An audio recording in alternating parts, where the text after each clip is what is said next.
బండలు పోస్తూ ఉంటాం. ఇంకా ట్యాపీ కొట్టి పొడుగు కడీలు అడ్డకడీలు కొండేసి ఇంకా వేయాలి.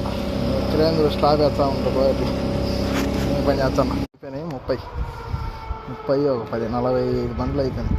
ఆ 10 వచ్చే 15 అది 65 బండ్లు. ఇంకా బరవాదులు అవి జావియాలు, మూల జావియాలు, క్రాస్ జావియాలు, బరవాదులు వచ్చి సరిపోతాయి. అది మిత్రుల పని ఈరోజు సాయంత్రం అన్నీ అయిపించానే. లేకపోతే మేస్త్రి కులుగుడి అరుచుడు.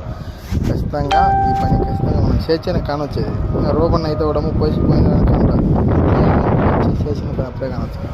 ఈ మిత్రుల ముజాక పని కోయట్లో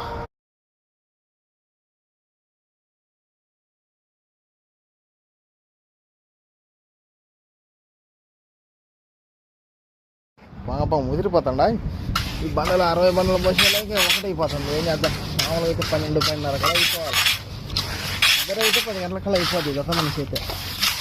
1 గంట కల్లా అన్నీ అయిపోవచ్చు. బరవాదులు బండ్లు బిల్లింగ్ కడిగవచ్చు.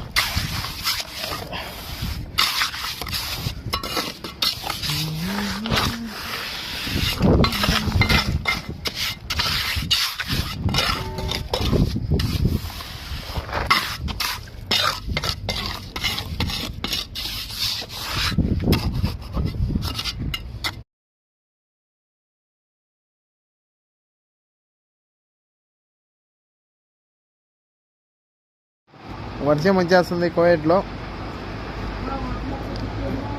వర్షం వస్తుంది. రేపు వాతావరణం ఎట్టుంటో చలి ఉండి ఎక్కువ వాన పడుతుంటే పని ఉండదు. కానీ ఓపికతో పోవాలి. పోతాం పడమేమో చెప్పలేం. పని ఉంటుందో ఉండదు. ఉరుముతా ఉంది. వాన ప్రారంభమైంది. కోయట్లో పెద్దగా పడితే 2 రోజులు తుప్పర పడుతుంటుంది. వాన ఉందని చెప్తుంది 2 రోజుల్లో స్వల్పంగా వాతావరణం. అట్లా పడవచ్చు పడకపోవచ్చు చెప్పలే. ఓం నమః శివాయ. అందరూ శివరాత్రి శుభాకాంక్షలు. శివుడు ఆజ్ఞ లేనిది ఏమీ జరగదు కాబట్టి.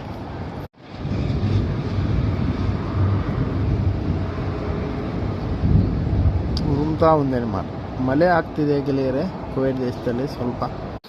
శుభోదయం మిత్రులారా, అందరికీ మహాశివరాత్రి శుభాకాంక్షలు. ఓం నమః శివాయ. శివుడాజ్ఞ లేనిది ఏమీ జరగదు. శివుడాజ్ఞ ఏమైనా పుట్టదంటారు. ಎಲ್ಲರಿಗೂ మహాశివరాత్రి శుభాశయಗಳು. Wish you happy Mahashivratri festival for Kuwait city. Okay.